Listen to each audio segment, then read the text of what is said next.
Hi, it's Rachelle at the Athlete Center. This video is to show a Palloff Press. So this can be used in lots of different ways, but as a stability exercise primarily.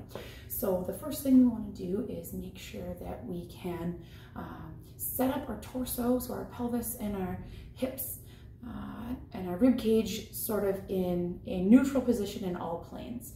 So we want to make sure that we can keep our hips level this way, we can keep our hips level this way, and we can keep our hips level this way.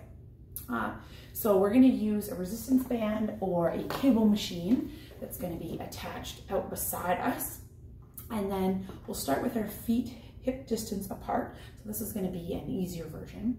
And then we're going to make sure that we're stable in all planes. So I've got some other videos that show how we can practice making sure that our rib cage and our pelvis stay stable as one unit and stacked. But here we want to make sure that we're not twisting one way or dropping or tilting. So we're going to start by getting that stable.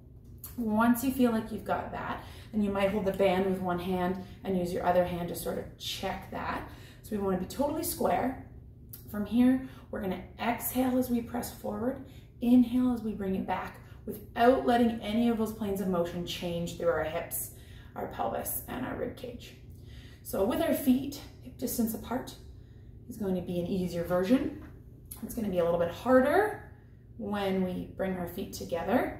And now if I step 1 foot forward and 1 foot back, this is going to be even more challenging. As soon as we change that stance, we're going to reset our planes. So you could probably even see I started to let my left hip twist backwards and drop. So I've got to reset, making sure this is level and square. And pressing there. Another level of difficulty would be a half kneeling position. So we want to make sure we're not on a tightrope. We've got a little bit of space so our feet are hip distance apart. Again, I'm going to recheck my planes. So often the back hip wants to drop down. So I'm going to lift that back hip up and drop the front one to keep my hips level. Make sure I'm level in all 3 planes. Exhale to press out. Inhale to press forward. Now a harder version would be just lifting that back knee up off the ground a little bit. So now we're in a full split squat lunge position.